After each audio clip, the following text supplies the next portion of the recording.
Nah, kemudian ini contoh yang kedua, penerapan derivatif pada perancangan Shock-Baker, analisis Shock-Baker. Perancangan Shock-Baker, sistem peredam getaran pada sepeda motor atau mobil atau kereta dan seterusnya. Hukum Newton 2 berhubungan dengan ketidakseimbangan. Sigma F sama dengan M kali A. Ini ya, yang pertama. Yang kedua, percobaan Stokes berhubungan dengan gaya gesek bola baja pada oli. Gaya gesek bola baja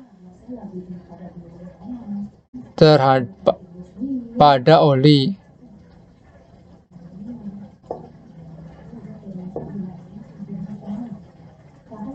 Di mana di sini rumusnya F gaya gesek F friction sama dengan 6 pi R kali zeta kali V sama dengan KF kali V. Jadi gaya gesek bola baja dalam oli, nah ini kasih dalam ya biar jelas. Gaya gesek bola baja dalam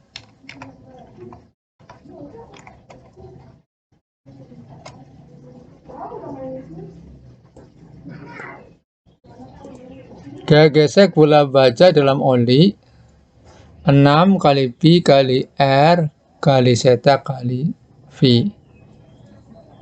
Gaya gesek bola baja dalam oli dipengaruhi oleh faktor jari-jari bola baja. Kemudian viskositas oli atau kekentalan oli dan kecepatan gerak oli.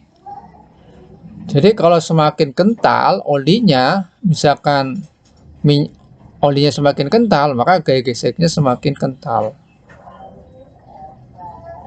Jika dalam Shock-Baker itu olinya semakin kental, maka gaya geseknya juga semakin kental, semakin besar.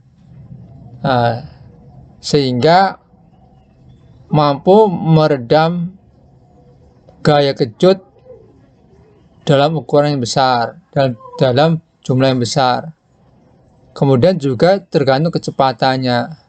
Seandainya kecepatannya tinggi, maka gaya geseknya juga akan semakin besar gaya geseknya. Kemudian 6 kali Pi kali R kali zeta ini dimasukkan dalam konstanta, nilai yang konstan. Sedangkan V-nya berubah-ubah tergantung dari kondisi jalannya dan kecepatan sepeda motor. Selanjutnya gaya pegas. Nah, V pegas sama dengan K pegas kali X. K ini K pegas total.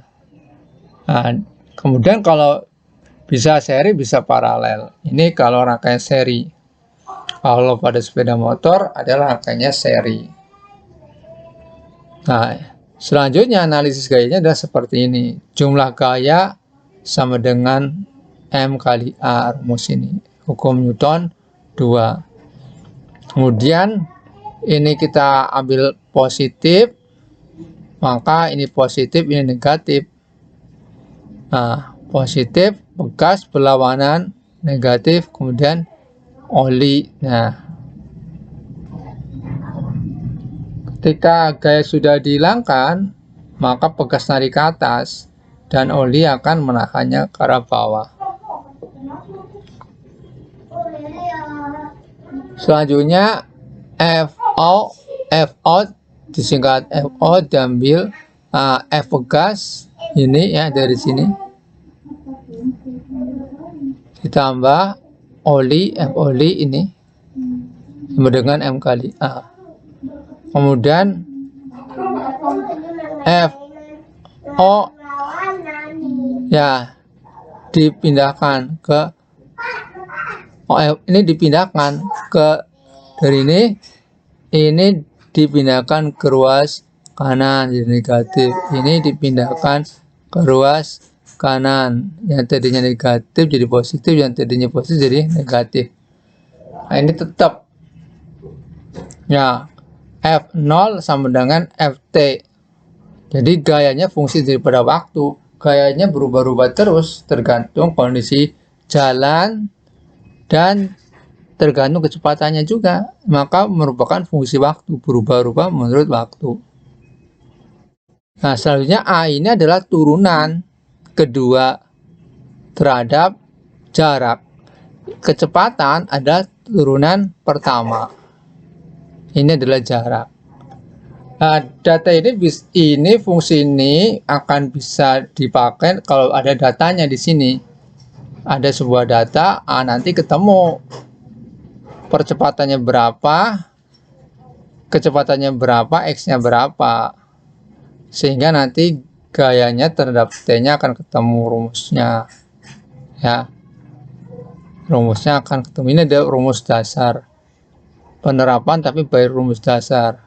Kalau ingin dipakai harus ada data untuk data percobaan, kemudian disimulasikan menggunakan MATLAB dan seterusnya. Nah, ini nanti berhubungan dengan mata kuliah getaran. Saya kira cukup untuk matematika. Sampai di sini nanti akan diteruskan. Selesai, semoga berfaedah. Alhamdulillahirabbil alamin.